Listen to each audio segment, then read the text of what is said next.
People have been studying other people and life for literally millennia. It's gone on for centuries and centuries and thousands of years.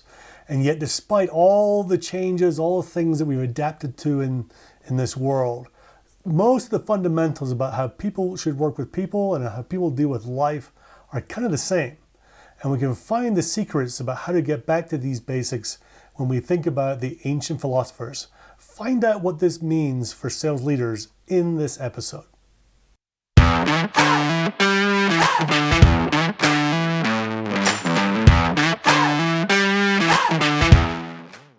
Welcome to episode 76 of the Bite Size Sales Podcast. Recording this on Tuesday, April 28th, 2020 in Colorado. And we are in the midst of the COVID-19 pandemic lockdown. Here where I am in Colorado, we're under a stay-at-home order like many of us are. So we're doing our best to do that. The odd trip here and there to the grocery store is what we're doing, but we're relying, frankly, on all the gig economy services to keep us going. And we couldn't be more thankful for all those people who are doing the Instacart deliveries and all these things, DoorDashes, to keep the population fed and allow us to have groceries at home. And also, this is a great time. I haven't done it yet on the podcast, but I owe my family, we all owe a lot of thanks to all the emergency workers that are working, the doctors, people in the ER, everyone in the hospital who's going about their jobs to respond as they've been trained, as they want to do. And this incredibly tough, interesting, taxing environment, right? It's for all of us to get through. I don't know when you're going to be listening to this, but hopefully, if in the future you'll be looking back saying that the things have cleared up and we're all back to normal or some sort of normal, and things are moving ahead. Right now, it feels like we're almost ready to come out of lockdown, but you kind of wonder if we're there, and if we are there, is it too early? Lots of unknowns right now, which creates for an interesting dynamic. So on to business at hand. So ancient philosophers and sales leadership. Leading people, working with people, dealing with life, nothing new, right? In the last 10, 20 years, we're all human beings. Maybe our motivations have changed a little bit over the years, over the centuries, right? As the human race has evolved and as we've grown, but some of the absolute fundamentals are pretty much the same. And I think it's interesting as you look back on some of the ancient philosophers and ancient philosophies that have been around for so long, some of the insights that we can gain to recognize that things haven't changed that much, right? There's some things that we can learn. And I think in the last few years, there definitely has been this move to look back at the way things have been for so long. Stoicism is something that's been popularized in the last few years. And there's definitely something there to learn from. So in this episode, we're going to look at 3 ancient philosophies and see how we can use some of their fundamentals to help us be better sales leaders. So the first one is Hinduism. We know it today as a religion. It goes back years and millennia and longer. And in many ways, it's got a lot of philosophy about it, as many religions do. And one of the things that Hinduism has at its core is the idea is you can't have one thing without the other. You can't have good without evil. You can't have light without dark. And that's just the way of the world and how things work. So when I think about what that might mean for sales, I think about, in a leadership standpoint, it might be good to rationalize you can't have great sales reps without having the odd bad sales rep, right?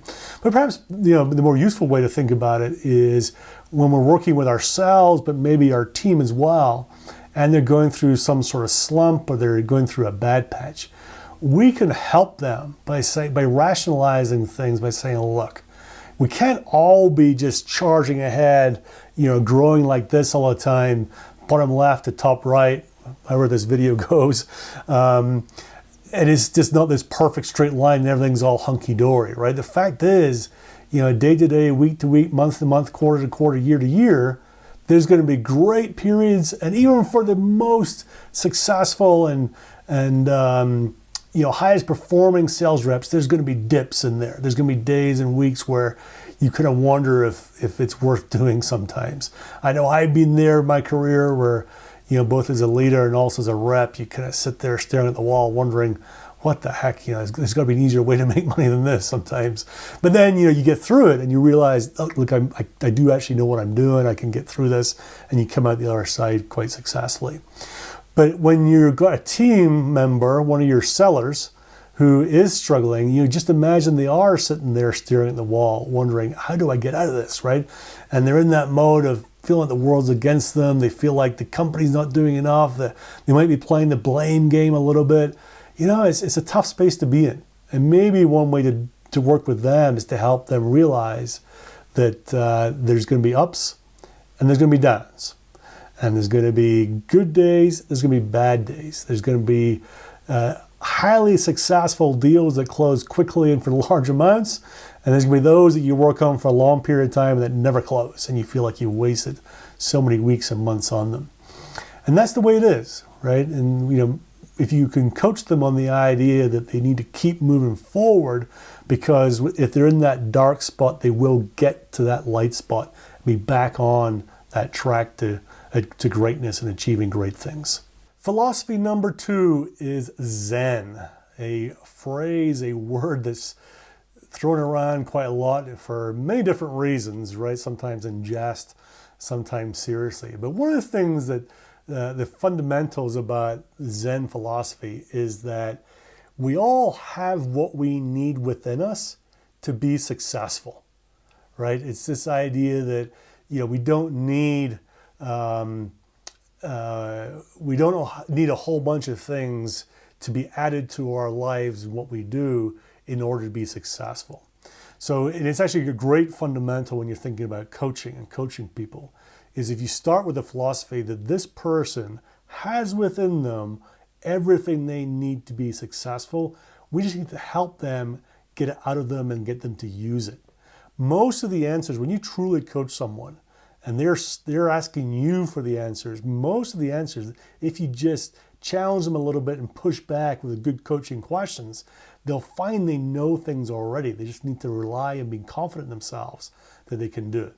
Now, one of the things, the aspects of this is that even if you physically don't have something right now, you have the resourcefulness to go get it, right? So if I was listening to what I'm saying right now, I might push back and say, well, look, if this person hasn't been trained to drive a car, let's say, it's not like that it's going to magically get behind the wheel and suddenly they'll just figure out in the first 20 yards, right? It might end up being a disaster. But what they do have within them is the resourcefulness to figure out what it is that they should be doing. So they have the resourcefulness in that example to go get lessons, to watch the videos, to figure out how they should drive safely before jumping in the car and charging down the freeway. So if your rep is in a situation where they're kind of searching for how to be successful, right? They're looking for answers on deals. They've got things stalled. They're looking for maybe the shiny object about how to correct the prospecting that's causing them so much pain. What you should be able to do is really challenge them, have that coaching conversation and say, if you could dig within you, what do you think these answers might be? Based on what you know right now, what would you do tomorrow if you had to take a different tack on this deal or this prospecting or this person? Right? And if you can challenge them as a coach with these questions, you'll find that they can draw within themselves a lot of the answers that you would have maybe just given them, but they won't be quite so bought into because they weren't pushed to really think about things themselves. So the idea that all your team has it within them to be successful, and your job is just to draw it out of them, is going to help you be successful, and just as importantly, it's going to help them be more successful going down the road. Stoicism is philosophy number 3 we're going to talk about on this episode. And this is being popularized by many people in the last few years, including Tim Ferriss. Now, one of the ideas behind Stoicism is that you only work on and focus on what's within your direct control, right? There's lots of things you could be thinking about. There's lots of things you could be trying to plan. There's lots of things that might be coming at you. But it's important to retain focus on only the things within your control. Now, when you're thinking about leading a team, it's very easy. Think about, your reps working on big deals. They're going to be worried about lots of things. They're going to be naturally trying to think, 5 different ways till Sunday about how this deal is going to go down. But it's important that while they think about that they really get sharp and focus on what they are actually going to do next that's within their control. Right? They may say, I want to go get this person on board. Right? They can't actually directly control that. What they can control is their own behavior to go meet with that person, talk to them about a certain subject, and then if it's planned properly and they're in control, then it's likely they're going to get the result. All right? But it's this idea that, I'm sure you've all seen it, right? When someone's sitting there at the start of the year, for example, and they're staring at a big quota and a low pipeline, and they're worried about their chances of being successful, and they're scared about whether they're going to make money, and are they going to get fired? Who knows what's going through their mind, right? Our job is to draw them back into the here and now and draw them into things they can control. And I love the idea of very simple KPIs or assessments around this. So someone might say that the thing they can control is them picking up the phone and making calls, or the thing they control is reaching out by email to the CIO or CEO, right? That's what to get them focused on, because that's what's going to get them driving down the right road for results. So in Stoicism, the idea that there's focus just on what's in your control, and then think about the single best next step to take to move down that path. And suddenly, if someone has that thought process, sure, they might have thought a bit about the future and the planning and all the things that they should be thinking about, but their focus is on what they can control right now. So knowing these principles is going to help you as you work with your team. It's going to help them get through tough times and good times and be successful. But to borrow one of the principles from Stoicism, in terms of your action from this, pick just one of those to start working on. Don't try and do all 3 with every single team member.